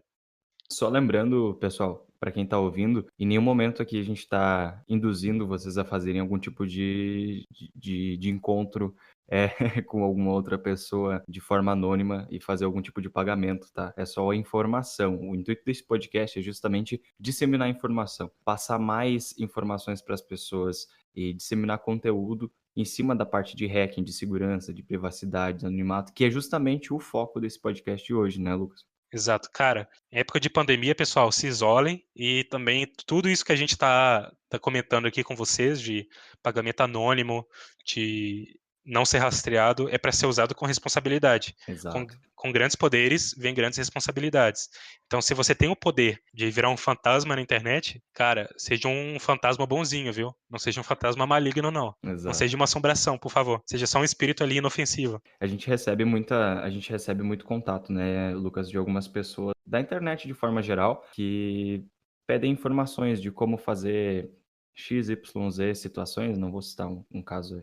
As pessoas perguntam muito sobre como eu faço tal coisa, como eu, sei lá, hackeio o Instagram, como eu hackeio um WhatsApp, como eu hackeio um Facebook, como eu faço não sei o quê. Cara, a gente tá na internet hoje, existem modos fáceis e muito fáceis, na verdade, de se fazer qualquer uma das situações que eu comentei agora, mas é exatamente o que tu comentou, né? A famosa frase do tio Ben, né? Com grandes poderes vem grandes Exato. responsabilidades. Se a gente não souber usar com responsabilidade o nosso conhecimento, é muito fácil de a gente pagar por isso também, né? Então, é importante a gente saber ter discernimento, né, para poder fazer a coisa certa. Acho que isso é o mais importante nesse momento, né? Exato.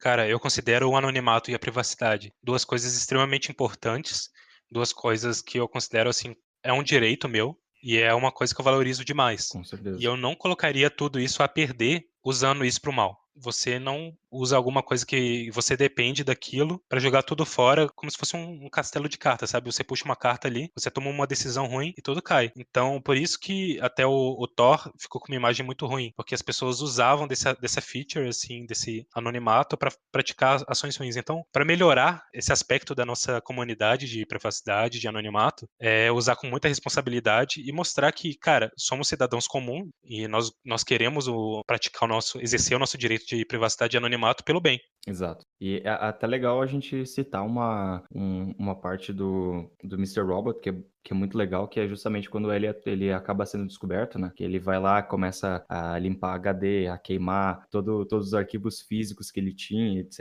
e tal, por questão de se esconder, né? Pra gente evitar esse tipo de coisa, é não fazer a coisa errada. Não tô dizendo que ele tava fazendo a coisa errada, não é isso. Quem sou eu pra julgar a série, né? Não é isso. Mas pra gente fazer a coisa certa, né? Pra gente ter informação e conseguir agregar com ela e não diminuir na sociedade, né? Exatamente, cara. Se você precisar, joga o seu HD no micro-ondas e liga, É, tá? Mas isso não é um convite para você cometer crimes, por favor. exatamente. É importante deixar bem claro isso. Ainda nessa Beleza? questão de privacidade e anonimato que a gente fala muito na atualidade em cima dos usuários comuns. Como é que a gente poderia apagar os nossos rastros hoje da internet? Como é que eu, Alex, por exemplo, eu sou uma pessoa que faço X, Y, Z situações e aí depois de um tempo eu já não quero que aquelas informações ou aquelas situações sejam expostas ou que eu não queira que elas sejam mais ligadas à minha pessoa. Eu, como um usuário comum da internet, como é que eu faria? Tem algum método mais fácil assim pra gente poder trabalhar em cima disso? Então vou compartilhar a metodologia Lucas aí para apagar os rastros da Olha internet, aí, tá? metodologia Lucas. Pra... Vai ficar salvo no fórum isso aí, Mas Lucas. é.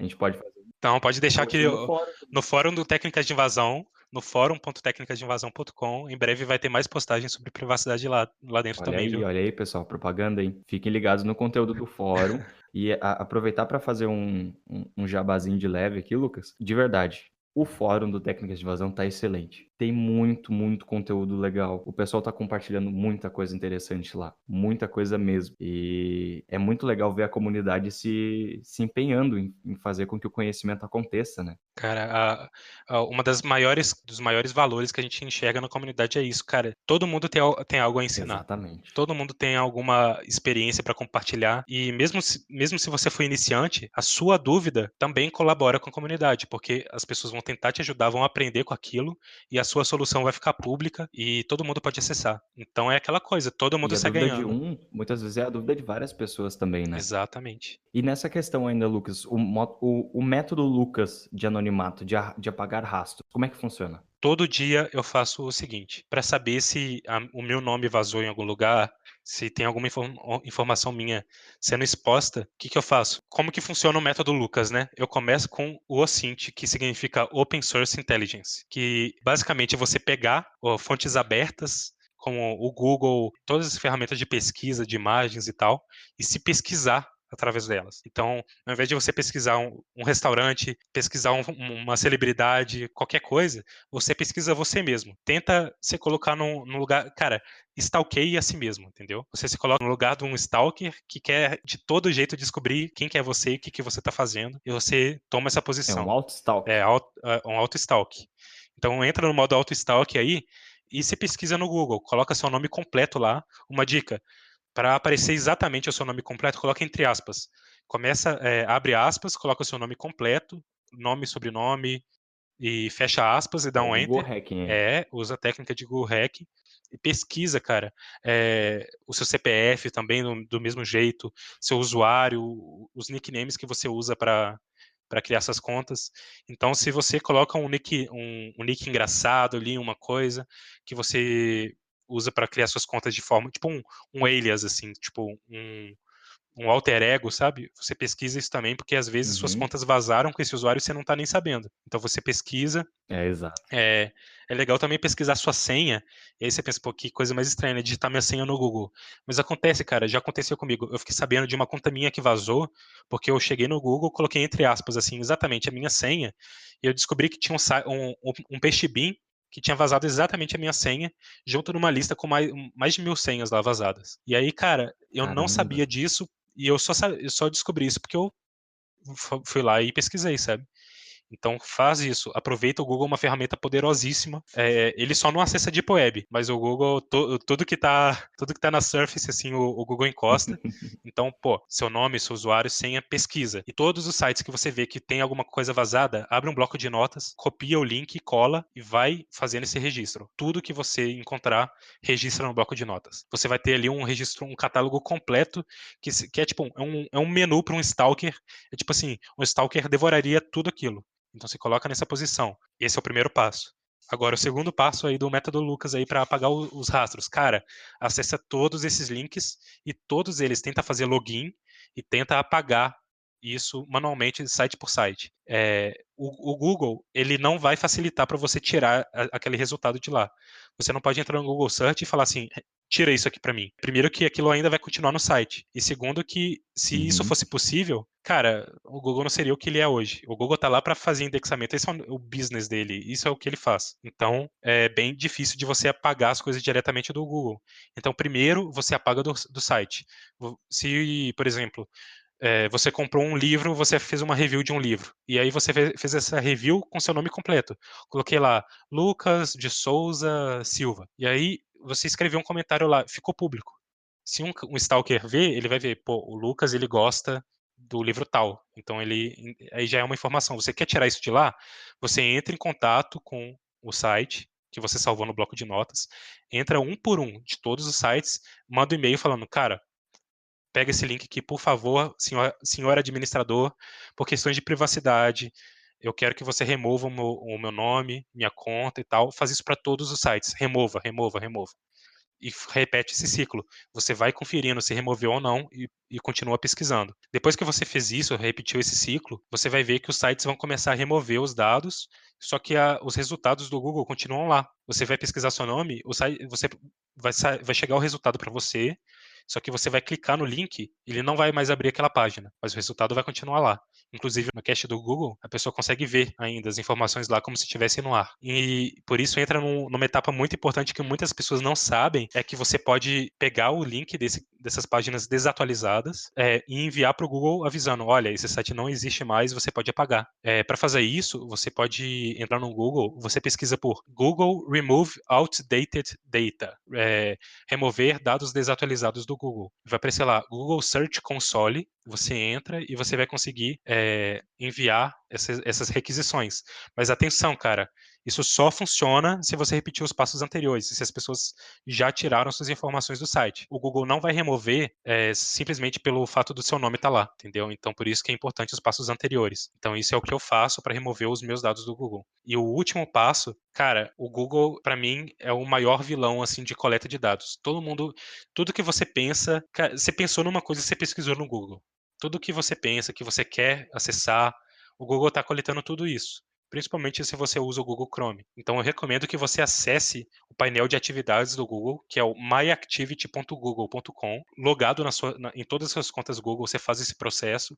E lá você vai ver que o Google tem um registro completo de todas as suas pesquisas do Google, todo o seu histórico de localização, todos os históricos de vídeo que você já assistiu no YouTube, seu perfil do Google que fica público. Ele também tem todo, cara, ele tem um GPS, tem todas as rotas que você faz no seu GPS.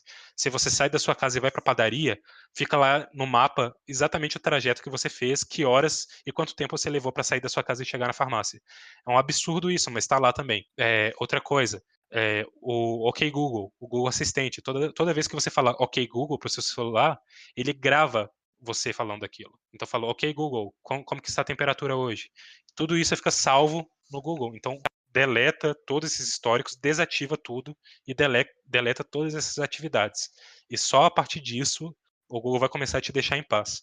Qual que seria um próximo passo? Cara, você quer ir mais longe do que isso? É o que eu faço hoje, né? Muita gente não está disposta, mas eu diria, cara, larga o Google. Larga, não usa mais o Google. Porque enquanto você tiver uma conta lá, você não tem certeza se você vai livre, né? Para essas pessoas que fazem a utilização do Google com essa frequência, né, que são, digamos assim, reféns do Google como a maior parte da comunidade é, o que a gente faz nesses casos? Como que a gente melhora essas buscas? Como é que a gente melhora esses resultados? Você tem que começar a buscar alternativas. Por exemplo, é muito cômodo eu continuar no Google, porque o Google tem tudo que eu preciso. Se eu quero criar um doc, eu vou no docs.google.com.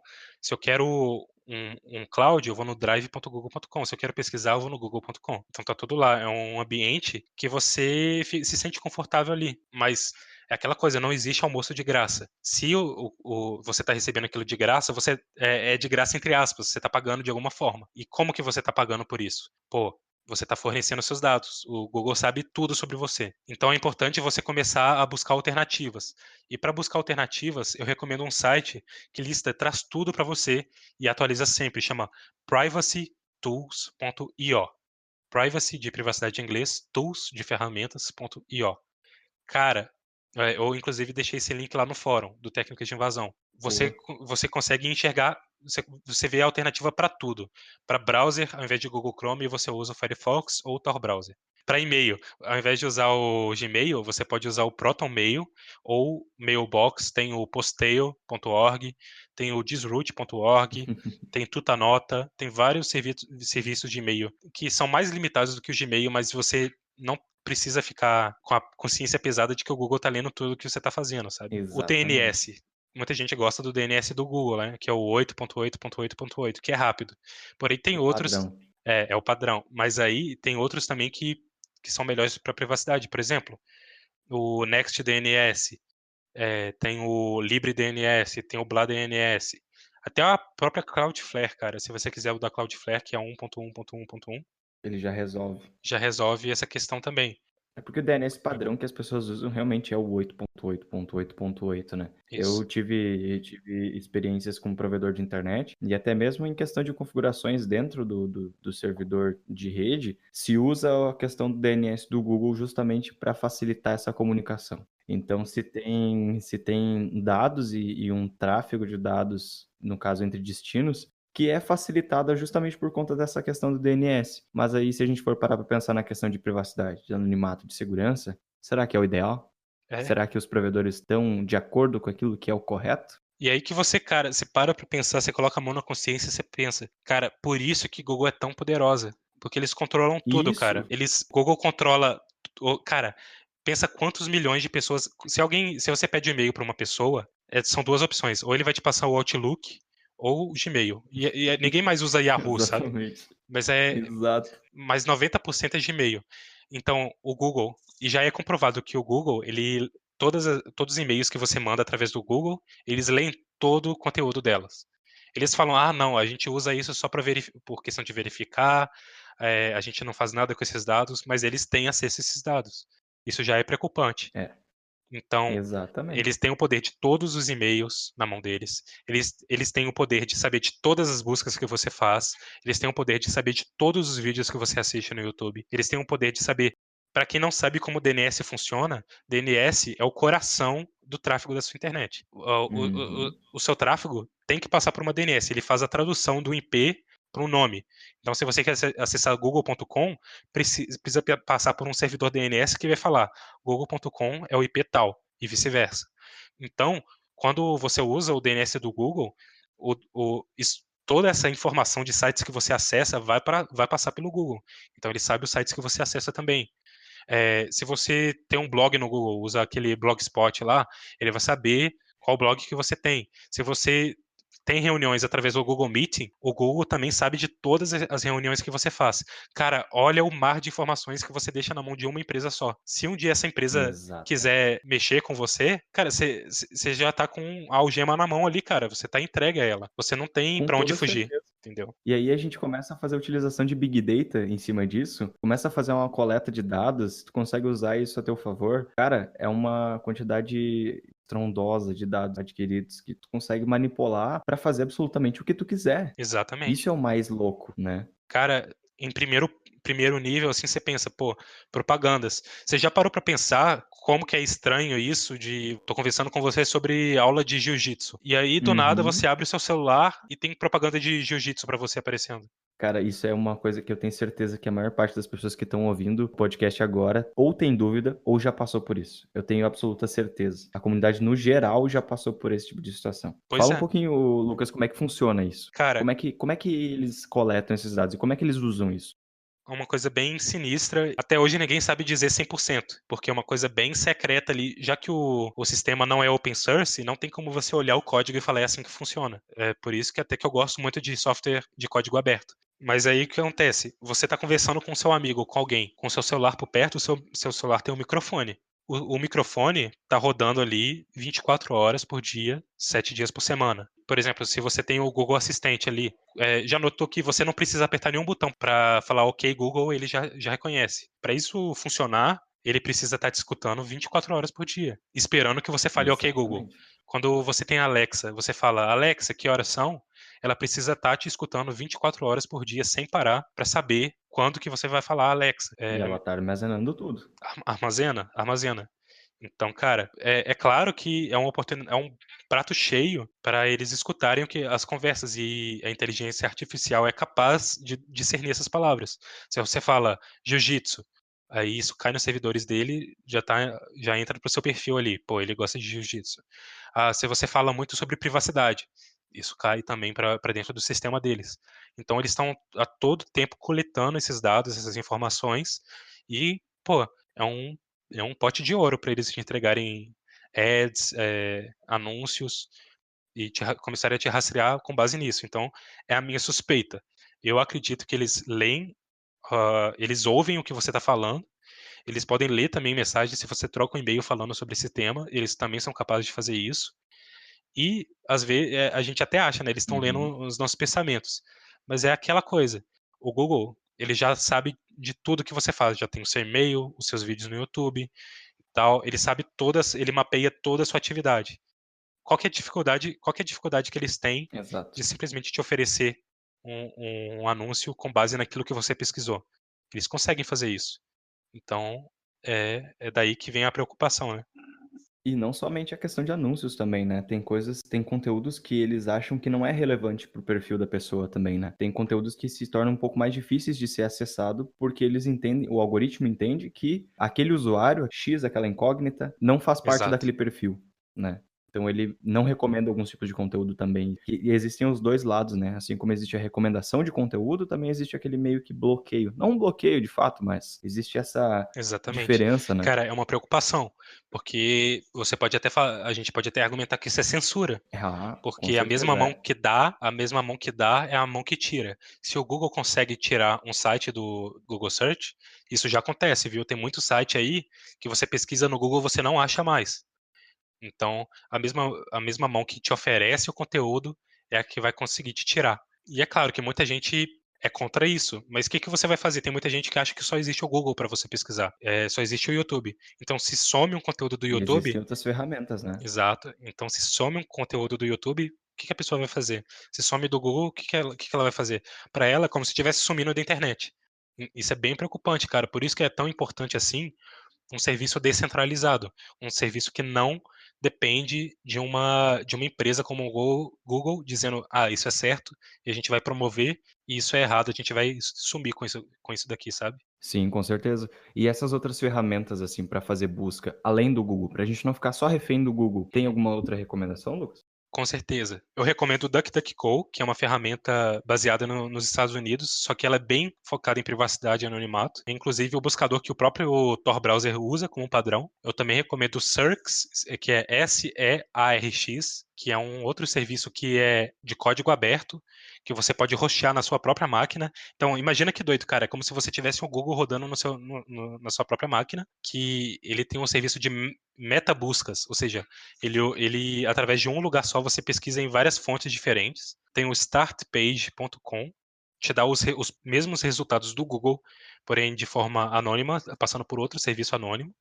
E tem o Quant, que é QWANT, que é um serviço baseado na França. E todos esses que eu falei aqui, cara, são infinitamente, coletam muito menos dados do que o Google. Então recomendo que vocês usem eles. Que são ferramentas maravilhosas, né? Inclusive o DuckDuckGo, se eu não me engano, ele vem como ferramenta padronizada do Kali, né? Os hackers adoram o DuckDuckGo, cara, porque ele é uma. É como se fosse um símbolo de um movimento de ir contra o Google, sabe? É um símbolo de um Uhum. movimento de independência desse monopólio que o Google faz. Ele oferece muitos benefícios de não ficar te rastreando. Então, acho que é uma ferramenta maravilhosa. Com toda certeza é muito bom a gente poder se desprender dessas coisas que a gente traz como somente aquilo, né? Falo no meu caso, né? Eu tenho 26 anos e quando a gente começou, eu não sei vocês, né? Não sei a maior parte das pessoas, mas eu comecei lá com meus 10, 11 anos, que foi até um pouco tardio, se eu for parar para pensar, mas a gente aprende a lidar com as ferramentas de uma forma que a gente acaba ficando muito alienado àquilo, né? E é muito bom, com o passar do tempo, a gente ir pegando outras ferramentas, entendendo outros métodos, para a gente poder saber como navegar de forma mais inteligente, vamos dizer assim. Exatamente.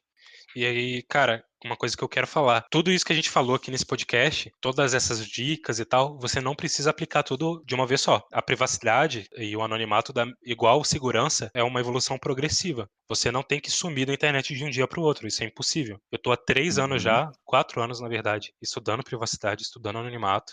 Cada dia eu faço um pouquinho, eu aprendo um pouquinho mais, eu vou um pouquinho mais longe. Se você apagar todas as suas contas e parar de usar o Google do nada, cara, é mais fácil você simplesmente puxar o cabo de internet do seu roteador e parar. Mas aí vai aos poucos buscando essas alternativas.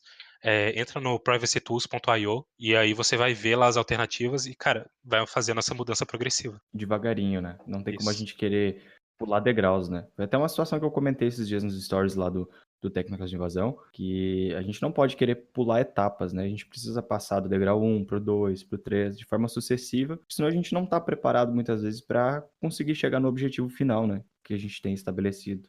Lucas, ainda nessa questão de navegação na internet, quando a gente vai navegar de forma privada, a gente já comentou sobre o Tor, a gente comentou sobre a questão de não usar o Google, né, de usar outras ferramentas ou até mesmo de ter desativado alguns certos recursos na máquina ou até mesmo no celular. São recursos que ficam ativos por um tempo indeterminado, se a gente não for lá e setar aquilo de forma manual. Quais Uhum. são outras formas de se navegar de forma privada? É bem difícil você usar o Tor browser para tudo, sabe? Porque até por causa da questão da velocidade, a questão de sites que bloqueiam ele. Um navegador que eu uso no dia a dia é o Mozilla Firefox. Ele é um navegador moderno que todas as atualizações dele ele está melhorando constantemente. E eu gosto de alguns plugins que vão deixar a sua navegação bem mais privada. Eu, pessoalmente, eu uso o Block Origin, que ele bloqueia anúncios, mas também ele bloqueia trackers, os rastreadores. Eu também gosto de usar um que chama Cookie Auto Delete, que é um que vai deletar cookies automaticamente para você. Então, o que eu faço? Toda vez que eu fecho meu navegador, o Firefox, ele deleta todos os cookies, todo o histórico, ele não guarda nada. Então, eu uso o Cookie Auto Delete para isso, porque toda vez que eu abro o Firefox de novo, ele vai estar como se fosse uma folha em branco. Eu também uso um que chama Decentralize, um que usa CDN privada. Como que isso funciona? Todo site ele precisa armazenar dados, informações em algum lugar, um servidor. E ao invés de você centralizar tudo isso em servidores, por exemplo, do Google, em servidores desses monopólios aí que a gente citou, esse Decentralize, ele que sua letra Decentralize, tá? Eu tô soletrando aí porque ela é uma palavra bem complicada, mas aí ele pega todos esses arquivos de CDN, de conteúdos de sites, e organiza eles de forma descentralizada.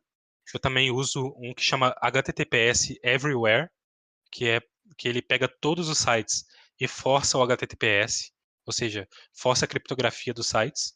Isso vai melhorar muito a sua questão de segurança. Cara, se hoje você usa algum site que não tem o HTTPS, só tem o HTTP, que é o protocolo de internet sem criptografia, cara, você está correndo um risco muito grande. Esse site já devia ter, você consegue hoje certificado SSL gratuitamente. Então é um quesito bem importante. Eu também uso um último plugin que chama Clear URLs, que sabe quando você abre um site e para fazer alguma compra, alguma coisa, e na URL tem uns rastreadores ali. Quando você abre, por exemplo, Uhum. um site para comprar um produto, aí tem aquela interrogação, ref e um código único ali para te rastrear. Esse Clear URL ele vai cortar esse código para não ficar te rastreando com as URLs que você acessa. Então, só com Ele isso, basicamente passa por cima daquele código e continua executando o resto, é isso? exatamente, ele vai depenando ali aquela URL, tira aquela gordura, né, que, que serve só para te rastrear e você consegue navegar de uma forma mais anônima nesse quesito. Pô, que massa, cara, que massa mesmo. Teve coisas que tu comentou aqui durante a nossa conversa que eu achei maravilhosas, assim, que eu não tinha nem ideia de fato. E é muito legal poder aprender, assim, muito mais com as pessoas que são experts na área, né? Que é muito legal a gente poder trazer esse conteúdo e trazer, como eu sempre digo, mais informação para a comunidade, que é isso que importa, né? As pessoas elas precisam de informação. E como a gente tem ainda, de certa forma, uma certa alienação na sociedade de como buscar informação, é muito legal a gente poder disseminar isso, né? De forma inteligente. Cara, com certeza. Eu acho que um dos maiores problemas de privacidade e anonimato é que as pessoas não sabem por onde começar. É uma coisa que parece impossível, parece muito distante. As pessoas também pensam, pô, o que eu tenho para esconder, né? Uhum. O que eu tenho que é tão importante eu esconder do público? E a verdade é o que o próprio Edward Snowden disse, né? Se você diz que você não precisa de privacidade porque você não tem nada a esconder, é a mesma coisa de dizer que você não precisa da liberdade de expressão porque você não tem nada para dizer. Então, tipo, Exatamente. é um direito que você tem que conservar ali com você. Pô, eu tenho um direito básico meu, eu não vou abrir mão dele só porque eu não estou usando ele naquele momento. E a gente usa, às vezes, sem prestar atenção. Pô, eu não entregaria para você meu e-mail e minha senha para você entrar nas minhas contas e vasculhar o que eu estou fazendo. É uma coisa privada Uhum. minha. Por quê? Porque eu me sinto confortável tendo um espaço só meu. Se eu tenho, por que as pessoas têm cortina na janela? Pô, é só pra barrar o sol? Não, é pra barrar também as pessoas de ficarem vendo tudo que você tá fazendo dentro da sua casa. É um espaço que você quer se sentir confortável, feliz, livre. Isso já é baseado até em estudos que a gente muda o nosso comportamento quando tem alguém observando a gente. Com certeza. Você vê que, pô, se você entra para um BBB, para um reality show, você vai agir de forma diferente porque você sabe que as pessoas estão te vendo. Você vai começar a se limitar, a se podar. Você não vai ficar, pô, agindo do mesmo jeito que você age trancado no seu quarto fechado. Então é aquela coisa. A privacidade e anonimato, para mim, são direitos essenciais para quem quer ter um conforto melhor na internet e não ser refém de pessoas que querem saber tudo sobre você, entende? Exato. É aquela questão das personas, né? De a gente ter personalidades diferentes, né? Em momentos diferentes também. E isso é mais do que comum, né, Lucas? A gente se reinventa a cada momento, né? Exatamente. Mas me conta uma história, Lucas. Tem uma história tua de uma questão de Bitcoin na Dark Web. Me fala mais o que aconteceu nessa situação aí que eu não consegui entender. Não, tudo bem. Vamos lá, essa história é interessante. Bem no começo, assim, quando eu estava estudando sobre formas de pagamento anônimo e tal, eu descobri uma solução que chama lavagem de Bitcoin. Parece até coisa de criminoso isso, mas realmente existe. Que é assim, Mas não é coisa de criminoso, só, não, só para deixar só claro. para deixar claro. Bitcoin, por si só, não é anônimo, não é uma moeda anônima. Todo registro de movimentações que você faz na sua carteira Bitcoin, para o Bitcoin funcionar, precisa ficar registrado na blockchain. É como se fosse uma caderneta ali, que cada movimentação, tipo, Lucas transferiu tantas moedas para fulano, fulano transferiu tantas moedas. Você consegue ver todo o registro ali. Isso quebra o seu anonimato. Se a pessoa sabe qual que é qual que é a sua carteira Bitcoin, o endereço, ela sabe tudo que você fez. Beleza. Então, como que você vence isso? Eu tinha dado uma dica ali do Monero, né? Mas existe outra alternativa, que é fazer uma lavagem de Bitcoin, que é bem mais complicado. Como que você faz isso? Você pega o seu Bitcoin, existem serviços que é blend de Bitcoin, que é tumbling, também são esses termos que usa, Uhum. que você entra num sistema com várias outras pessoas. Então, digamos que tem 10 pessoas que também querem lavar o Bitcoin. Cada uma vai entrar nesse sistema, colocar uma quantia de bitcoins lá dentro. Digamos, eu coloco 0,01 bitcoin, coloco US$ 50 de bitcoin lá. Outro cara coloca 20, outro cara coloca 30, outro cara coloca 1.000, pode colocar 1 milhão se quiser. Beleza, aí mistura, todos os bitcoins são misturados, e depois cada um vai tirar a mesma quantidade que colocou, menos uma taxa, né, do serviço, mas vai colocar aquela quantidade só que com as moedas misturadas para cada um. Ou seja, no final, Mas cada um tira o seu. exato, cada um tira a mesma quantidade. É como se você pegasse, cada um tivesse colocando nota de dinheiro numa caixa, todo mundo colocou lá, balança a caixa e depois, com as notas misturadas, cada um tira a sua nota ali, a mesma quantidade, só que em notas diferentes, entende? Não é perigoso? Foi aí que foi a falha, a minha falha. Eu confiei demais, eu entrei na Dark Web para achar um serviço, porque quando você faz isso, é melhor você usar o Tor browser, por exemplo, para não mostrar para o seu provedor de internet ou ninguém que você tá entrando naquele serviço, até para não quebrar seu anonimato. Beleza, eu entrei no Tor browser e eu comecei a pesquisar por esse tipo de serviço. Eu achei um site que parecia bem confiável, mas aí quando eu fui lá e coloquei, Parecia. só parecia, porque quando eu coloquei meu dinheiro, meus bitcoins lá, eles nunca devolveram, mandaram e nunca entraram em contato. Putz, Então eu tinha colocado R$ 300 lá, que hoje com a subida do Bitcoin deve valer uns R$ 10.000, mais ou menos. E, cara, putz. foi tudo embora, porque eu confiei demais nesse serviço. E esse que é o problema, cara. Do mesmo jeito que você não pode confiar no Google, você não pode confiar num serviço desse, cara. Onde que tá a comprovação Realmente. de que eles vão. Você está entregando dinheiro para eles. É a mesma coisa de você entregar sua carteira pro cara e ele fala: olha, amanhã eu te devolvo com a mesma quantidade. Que te garante que ele vai voltar com o seu dinheiro, entende? Exatamente. Mas é basicamente isso. É, putz, cara, que droga, cara. Eu tive uma situação, não, obviamente, nada parecida com essa, mas foi com Bitcoin também. Só que no meu caso foi por burrice mesmo. Lá em meados de 2000 e lá vai bem no início do Bitcoin, a gente teve uma pequena subida ali no Bitcoin. E eu lembro que eu comprei 2 Bitcoins lá no início. E um ano depois eles tinham valorizado. E aí num evento que eu fui, que é a Campus Party, que é um evento de tecnologia que acontece todos os anos em São Paulo, agora não está acontecendo devido à pandemia, etc e tal. A versão brasileira acontece em São Paulo. E eu vou na Campus desde que eu me conheço por entusiasta de TI, né?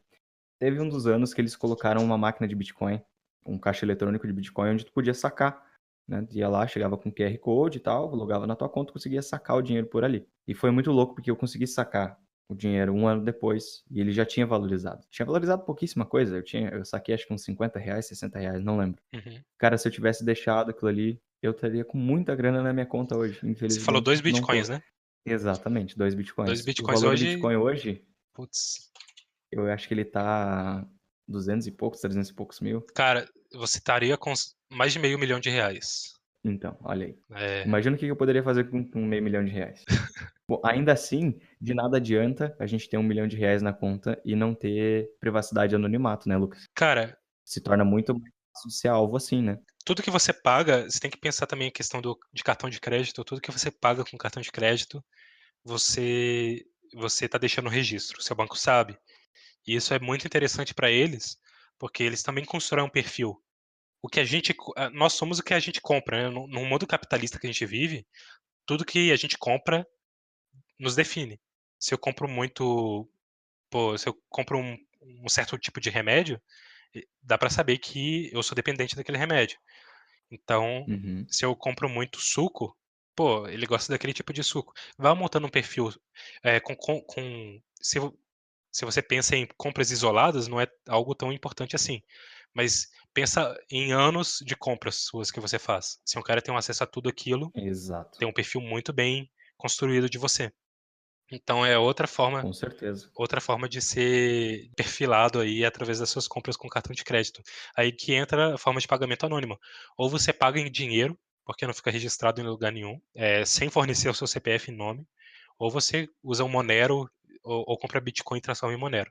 E as pessoas acham que isso não acontece com a gente, né? Que acontece, tipo, só em outros lugares do mundo. Mas, por exemplo, a gente vai no mercado, pô, o senhor gostaria de colocar o CPF na nota? Isso. Ah, gostaria. Tudo bem, ponto. Aí é um ponto. Pô, eu vou abastecer o meu carro agora, eu vou passar ali no posto X, no posto Y, e eu vou botar o tarará de vantagens lá, Uhum. né? Não vamos entrar em detalhes de novo. Pô, cara, tá botando meu CPF, tá botando a quilometragem do meu carro, tá colocando a quantidade de gasolina, quantas vezes eu abasteço, Onde qual que você é a quantidade, abastece? onde eu abasteço, qual é o caminho que eu tô fazendo. Aí tu começa a juntar esse tipo de informação daqui a pouco com o GPS do teu celular que tá ativo a todo tempo, ou o Waze da vida, e outros, entre outros, mas principalmente o Google Maps, obviamente, né?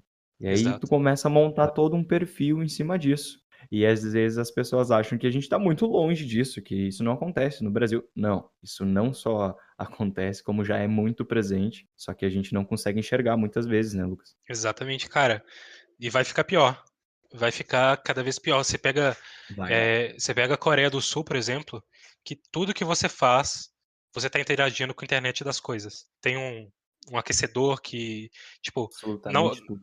não só dado de GPS. Você chega em casa, o seu dispositivo sabe até qual que é a temperatura que você mais gosta, quando que você chega em casa, quando você acende uma lâmpada, sua câmera de segurança, os movimentos, dados de saúde, pô, batimento cardíaco, se você tem diabetes, se você tem hipertensão, tudo isso vira a Big Data e, Uhum. cara, Big Data deixa de ser algo, tipo, a Big Data de várias pessoas. Não, cara, você tem uma Big Data só sua, você tem um mundo de informações só Exato. seu.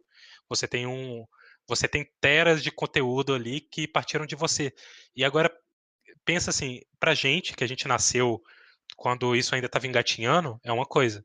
Mas as crianças que estão crescendo agora, nascendo agora, elas vão nascer, crescer e morrer com tudo registrado na internet. Cada Exatamente. passo delas. Os pais começam, entregam um tablet na mão da criança, ela já está fazendo coisa ali que está sendo registrada. O pai vai tirar uma foto da criança e manda para o Facebook. Já tem tudo registrado. A gente não tem mais um álbum de fotografia que fica guardado, impresso ali na nossa gaveta. Isso fica aberto para todo mundo. Um maluco, um stalker que entrar no perfil do Facebook, ele vai ver aquilo. Ele vai conseguir saber o que aquela criança faz, onde ela mora, onde ela vai.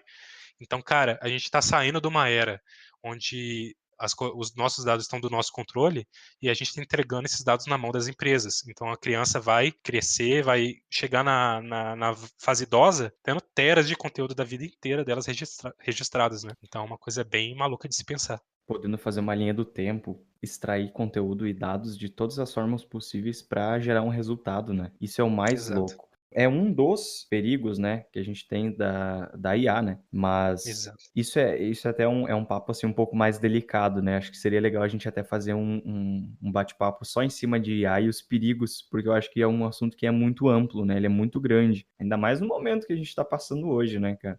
É basicamente tudo online. Nesse momento de pandemia, como a gente não tem como fazer de forma física, todo o registro desse tempo de pandemia também fica registrado, né? Obviamente, o Pois é. registro fica registrado. Mas, enfim, esse registro fica todo armazenado, né, para ser utilizado de outra forma futuramente. E aí que você se questiona, igual eu falei lá no começo, quando a gente fala de dado e privacidade, a gente tem que pensar em criptografia. E vira e mexe, você abre o site de notícia, o que aparece lá? Dados vazados não criptografados, em texto pleno. Claro que vão ter tem leis agora, Normalíssimo.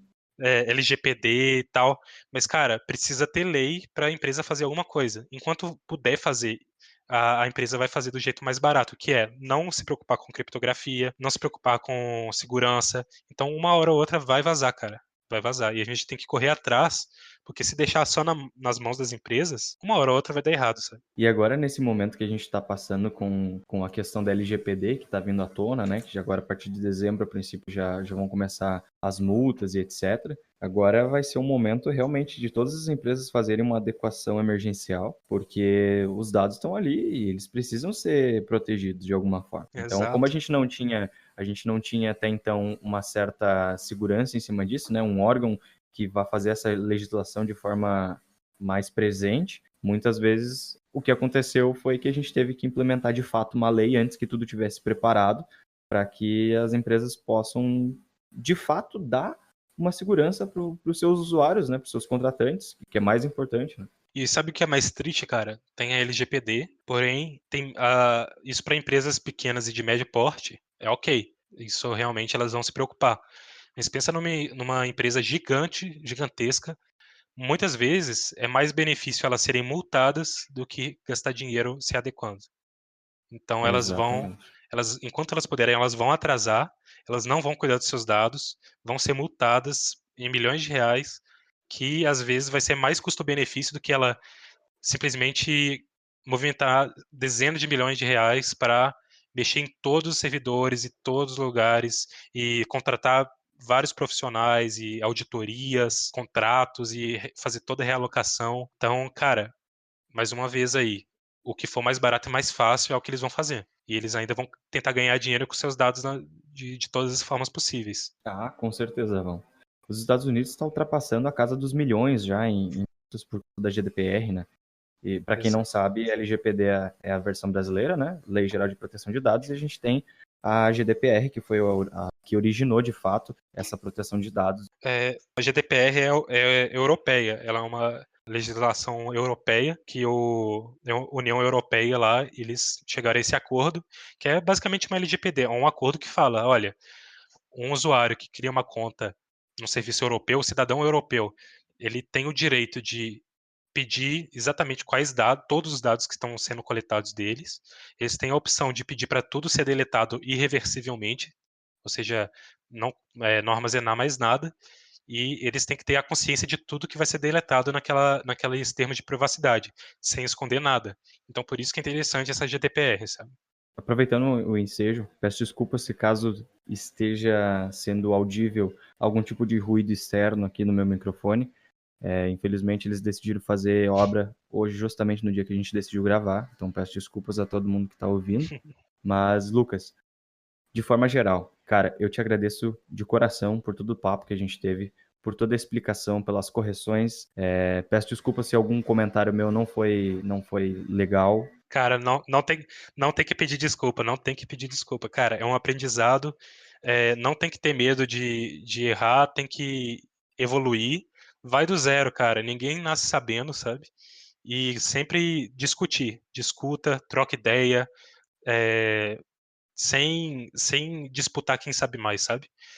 Tem que ser compartilhado. O conhecimento tem que ser compartilhado, porque só assim a gente Com evolui. toda certeza. O diálogo, ele é a resolução de absolutamente tudo, né, Lucas? Exato. O diálogo e compartilhamento de conhecimento. Com toda certeza. E ponto importantíssimo, inclusive. Então, Lucas, eu queria de novo te agradecer por esse tempo prestado, por esse papo todo que tu teve com a gente, por essas explicações excelentes e principalmente por essas dicas todas que tu tá passando pro pessoal. É muito legal a gente poder compartilhar isso com a comunidade e disseminar o conhecimento, que é o que eu sempre digo para as pessoas, disseminar o conhecimento para que todos possam ter acesso ao mesmo meio, para que a gente possa tentar, pelo menos, estar o mais próximo possível desse conhecimento. Então, Lucas, de novo te agradeço. Tu quer deixar algum recado para o pessoal? Tu quer comentar alguma coisa, algum outro fato, deixar alguma dica, alguma explicação? Cara, todo mundo que estiver escutando esse podcast, se você estiver andando por aí, sentado, na frente do computador, no metrô, no ônibus, ou em qualquer lugar, cara,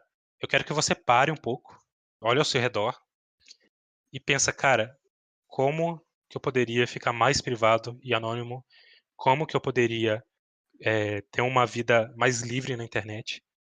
Como que eu posso ter uma consciência mais leve de que eu não estou sendo vigiado? E começa a observar tudo que você faz. Quando você vai numa loja, numa farmácia, nessas redes de farmácias gigantes, eles pedem seu CPF. Você vai entregar? Você vai dar essa informação para eles? Quando você vai, por exemplo, num supermercado, eles pedem seu CPF também. Quando você paga por cartão de crédito, quando você faz uma compra online, quando você abre uma conta na internet, você já parou para pensar quantas informações você está deixando ali? O rastro que você vai estar deixando? Você tem em mente que é muito mais fácil abrir uma conta e deixar uma informação com uma pessoa do que deletar essa informação depois. Então, com essa consciência, você vai começar a entrar no estilo de vida aí mais privado e anônimo E, cara, eu tenho certeza que se você tiver isso na sua mente e começar a tomar esses cuidados, transformar isso em uma prática, daqui a 2, 3 anos você vai ter uma diferença tão grande que você vai agradecer a gente por ter tido essa conversa, porque realmente vale muito a pena. E é basicamente isso. Eu não tenho a menor dúvida de que isso vai acontecer. Inclusive eu, a partir do momento que a gente terminar a nossa conversa, eu vou começar a excluir todos os meus dados da internet. Pode ter certeza disso. Mas, brincadeiras à parte, com certeza a gente vai tirar um proveito muito grande disso. A gente vai fazer uma utilização muito maior da questão de privacidade, né, e de anonimato na internet. Saber o que a gente pode e o que não pode fazer, como deve ser feito. E principalmente ter o discernimento ético, né, de saber como lidar com essas informações todas. É isso aí. A todo mundo que está assistindo, né, que está ouvindo o podcast, que está, de certa forma, aprendendo com o conteúdo e que está interessado nesse meio, a gente vai deixar depois links e contatos também de todo o conteúdo que foi dito durante o podcast. A gente vai deixar ou lá no fórum do Técnicas, ou a gente vai deixar na descrição do áudio e nas plataformas. De qualquer forma, a gente vai disponibilizar para todo mundo esse conteúdo de forma bem aberta, o mais aberto possível, inclusive, e descentralizado também, né, Lucas? Então, agradeço de novo a todos os espectadores, a todos que tiraram um tempinho para ouvir esse nosso bate-papo. E fiquem no aguardo, que logo vão ter mais episódios para vocês tirarem mais dúvidas, para vocês entenderem um pouquinho mais sobre o mundo de hacking, sobre o mundo de segurança e principalmente sobre como ser uma pessoa mais inteligente na internet, que eu acho que é o foco principal do aprendizado. Então, agradeço novamente a todos que disponibilizaram tempo para ouvir nosso podcast. Esse foi o Protocolo Hacker de hoje. Muito obrigado pela audiência de todos vocês e até o nosso próximo episódio. Valeu, obrigado. Valeu!